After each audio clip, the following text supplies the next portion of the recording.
What is good, guys? Welcome back to the channel, man. It's your boy Divij Vaswani. Thank you guys so much for tuning in.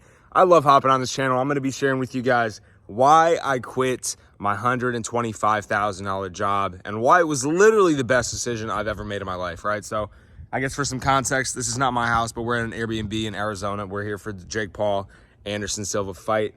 Face-to-face was yesterday. We did a sponsorship for that. And then tomorrow is the actual fight. Sunday's gonna be the after party. And then we're going to Portugal on Monday. But we're here in Arizona. Beautiful Airbnb.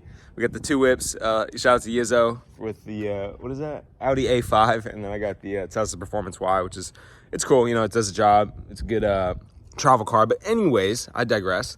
The point of this video is, why did I quit my $100,000 job? And how do I make money now? Like, what am I doing with my business? And why do I feel like being an entrepreneur is literally the best thing that anybody can do in their life? And I think there's this sense of like scared fearness. It's not even a word, but there's a level of fear I think that people have when they're thinking about leaving their job. You know, where in reality, how are you going to pay your next bill? How are you going to pay for your internet? How are you going to pay your rent, your mortgage, especially when we're coming into a period of, you know, potential recession? And it's not an easy decision to make, right?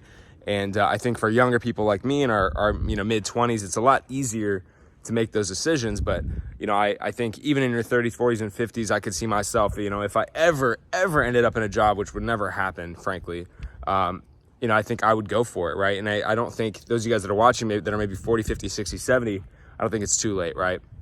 And so for me, the reason I quit the $100,000 job is because you got to think about the realities of the money that you make, right? So if you're making $100,000, when I say that, in theory, it sounds great, right? Like six figures, sounds like you're making big money, but let's not forget, you got to pay your taxes, right? I think 40 to 50%, depending on your bracket, you know, 30 to 50% of that goes to the government, right? So out of the 100 that you are making, it's really 50,000 or 55 or 60,000. And then you've got your rent expense, right? Let's say you're living in LA, you pay $4,000 a month in rent. It's $48,000. You now have $2,000 left to live by yourself in Los Angeles. Maybe you have kids, maybe you have a dog.